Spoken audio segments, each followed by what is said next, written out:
Serious, teachers at Reddit, what red flags have you seen in your students? What happened?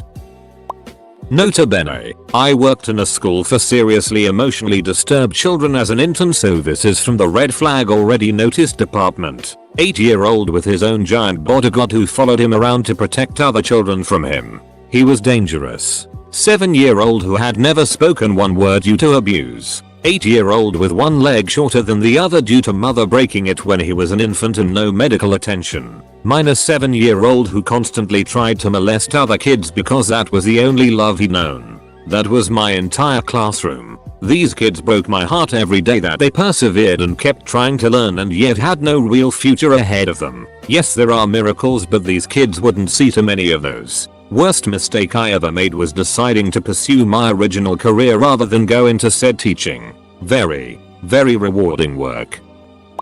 I work in an inner city school in an under-resourced neighborhood. There are so many red flags every week. I couldn't count them all. One little boy stands out to me though. I greet the kids as they come into school every morning. And one day I noticed a man and a child walking across the lawn to our door slowly. The man getting in the child's face a few times. Finally they reach the door, and the man practically hands his son to me, saying, "Can you make sure he gets to his classroom? He just tried running away from me a minute ago." I was speechless, but I took the kid, who was quietly tearful, and brought him into the building. I was trying to ask him whose class he was in so I could take him to his room, but he wouldn't talk to me. Finally he said, "I don't want to go home ever again," just as I was getting him through the door, and another teacher stepped in and swept him away, telling him, "We haven't seen you in weeks. Don't cry. We don't do that here." I know she meant well, but I could tell that it had taken a lot for that kid to say what he did,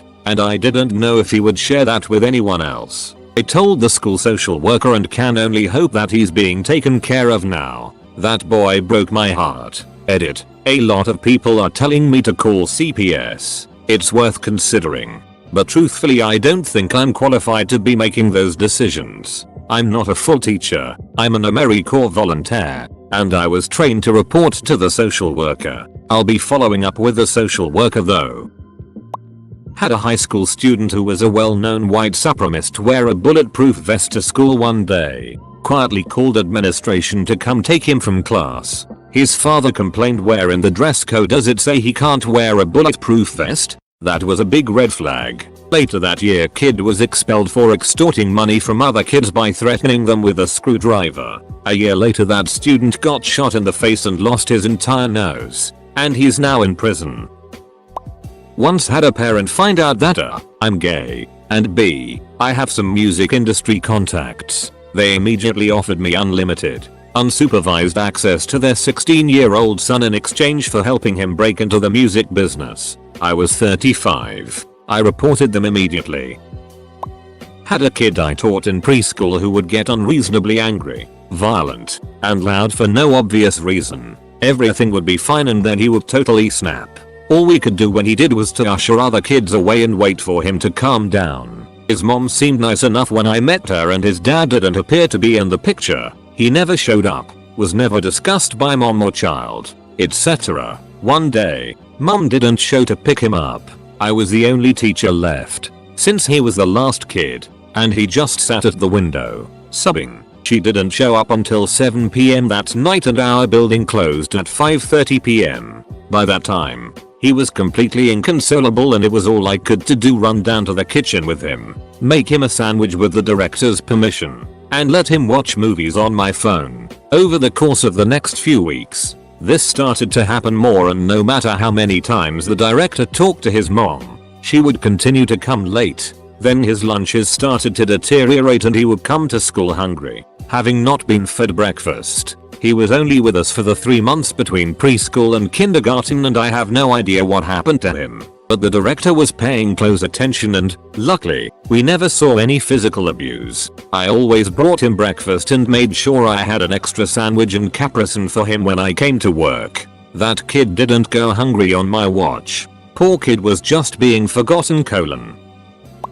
My mom had a kid who came from a very broken home. I can't remember specifics, but he was raised by his grandmother due to his mother and father being incarcerated. He's given my mother some hell by being violent towards other students, violent towards her and other teachers, even showing violence towards administrators. During centers, the kids are divided up and my mom has a group with her including this child. They read a story about a dog, and my mom used that to segue into some comprehension questions concerning the story. The topic of pets is brought up, and the boy mentions that his sister's rabbit died earlier in the year and that he was the one who killed the rabbit. My mother gets a bit concerned and asks the boy if it was on accident, and he replies that it wasn't and that he choked the rabbit until it stopped breathing. My mom quickly had to push the topic to something else because the other kids in the center's group were noticeably uncomfortable, including herself. My mother began the process to put him into an alternative school for students with emotional behavioral difficulties, but his mother got out of jail and moved him along with his siblings to Florida just before he was set to begin that school. I had a teacher tell us, the entire classroom, that she doesn't send letters or notes home regarding a student's behavior because she once had a student come back the next day with bruises. Edit. Correcting grammar.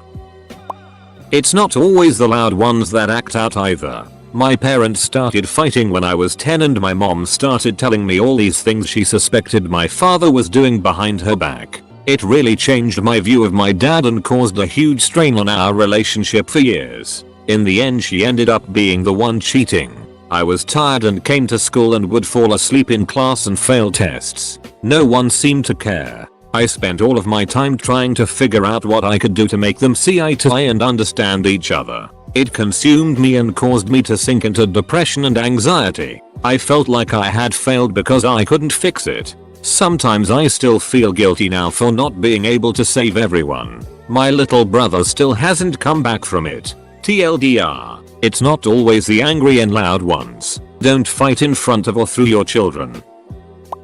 I have a 7th grade student this year who bugged the hell out of me. He was that kid. He smelled bad, was disrespectful and disruptive, and generally made life miserable for us. Then, we found out about his background. At a young age, his mother tried to kill him several times. She got drunk and chased him with a knife, and he only escaped by locking himself into the bathroom. She tried to drown him. She used to put out cigarettes on him.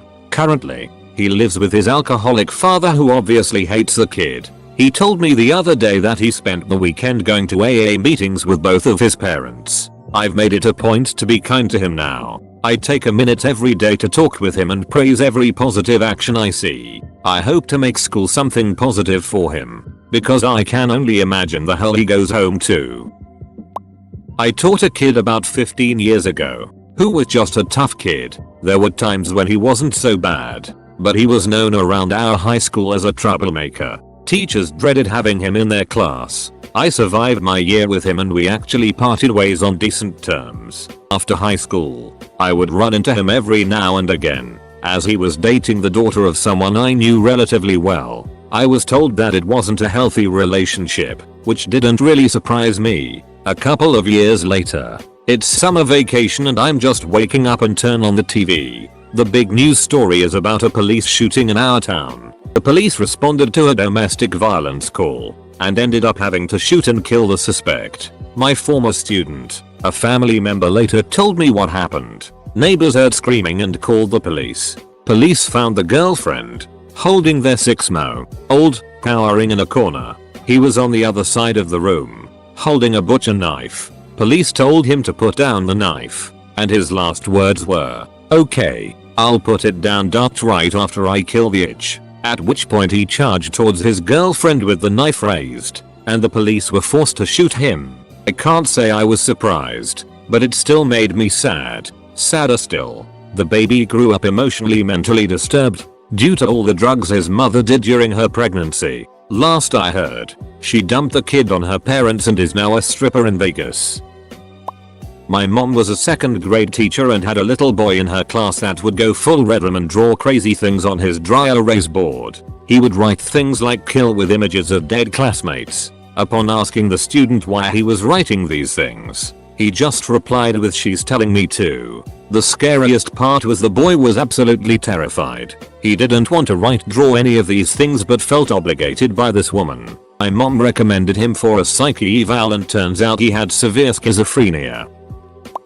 teaching a kid right now that one of my colleagues jokingly said about if anyone is going to shoot up our school, it's that kid. He is rather quiet, looks a little off, and can be out of tune with his social skills. He was tested to have a high IQ but never really shows it. Doesn't like anything with more challenge. In short, something in him raises red flags. He is not angry, sad, evil, nothing like that. It is more as if there is a small black hole in your classroom that sucks up any connection, attention, looks you throw its way. Hope these red flags turn out to be nothing more than a general uneasy feeling. Eater. I absolutely did not agree with this statement made by my younger colleague and have told him so. I really do not believe this kid would harm anyone on purpose. Eater 140 days after first comment. Things are going well. Kid is more open nowadays. Had lots of conversations with him but also with the whole class about being a group.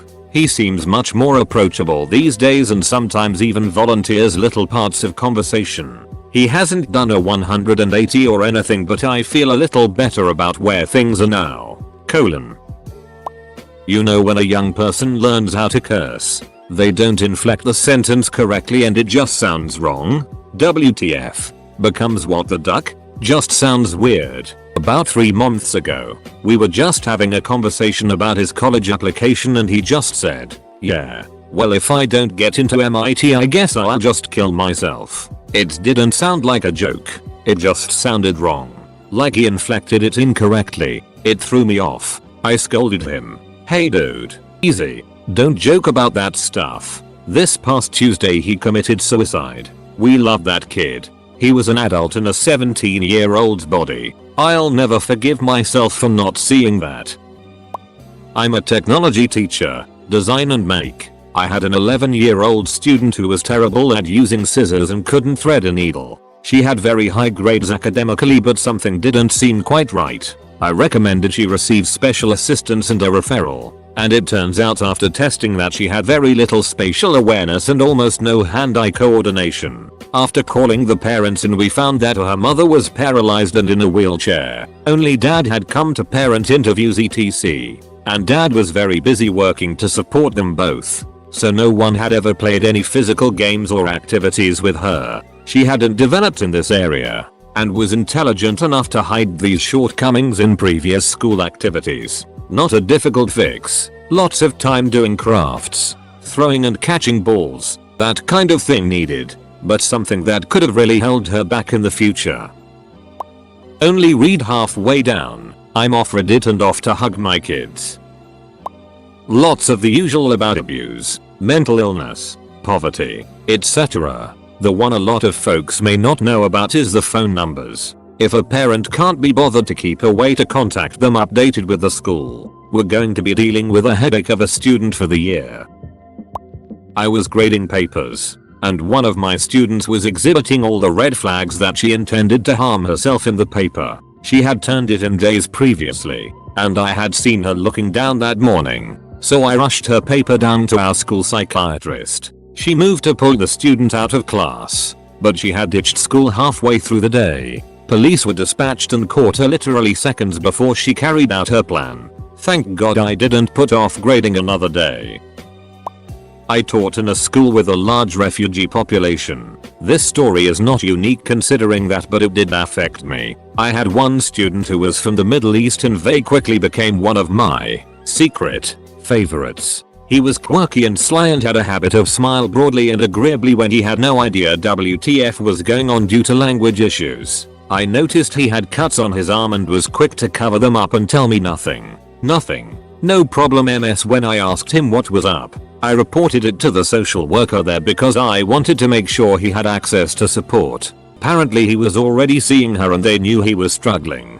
She told me that he had spent the last 10 years of his life in a safe house, surrounded by only his sister and mother and occasionally his father. His father had been targeted for working with the US, so every day there was legitimate fear that they would be found and executed. Keep in mind this kid was 15, 16 tops, so the majority of his life was spent concerned he was going to be assassinated with no interaction with the outside world. Given that, I'm incredibly impressed at how well he was doing. It also explained a lot of his social weirdness and obsession with his friends. 20 years ago I had a kid in my kindergarten class that kicked my hamster. It was in one of those plastic ball things. He was a mean angry kid. He is in jail now. Sadly you could see it coming even then. My aunt is a teacher. She worked at a school where there were many of low-income students. She was teaching a class of first graders a few years ago and there was a little boy who would frequently ask to go to the restroom. After a while, she got suspicious that the kid either had a physical problem or was trying to get out of doing schoolwork. She sent the boy to the nurse. The nurse said that he was fine and was probably faking it to get out of class. She told the little boy that he wasn't allowed to go to the restroom anymore. This made him upset. The kid started yelling when she didn't let him go to the restroom. She called the parents in for a conference. The little boy fessed up in front of his parents about why he kept wanting to go to the restroom. Apparently, this family was so poor that they didn't even have a toilet in their home. The boy said that he would go to flush the toilet and watch the water whirl. The kid was fascinated by a toilet flush. Really made me appreciate the little things. Student told me if he failed his class his father would beat him. I asked him how often that happened. And he told me it happened a lot. I asked him what he meant. Like spanking of punching. And he made punching motions. I asked him if he thought that was okay and he told me, yes. My father loves me and wants me to do well. He wants me to be better. We talked through that learning process and asked if he believed it was a good way. He did not. I asked him if he was scared or needed help. He told me he was okay. He was a child. Like 8-13 range. I don't really know the extent or if he was exaggerating. But the messed up part is I teach somewhere where everyone beats their kids. It's legal and common practice. Parents can do whatever they want to their kids. I talked to my department head and they were waiting for me to tell them the problem. Not even looking at me funny, just not understanding that this was a problem. The kid wasn't the best student and he looked like he wanted to cry when I marked his homework. This led to me finding out why he was scared. I don't see that student anymore. It's weird. People here don't usually talk to their children. The poor don't have the time and have their uneducated parents raise them. The rich hire nannies. A local teacher told me it was good the father was interested. I get that I'm being ethnocentric here. But damn, it's hard not to pull the kindergarten cop punch out. TLDR. Students looked like he was about to cry and pass out. Was scared his father would beat him.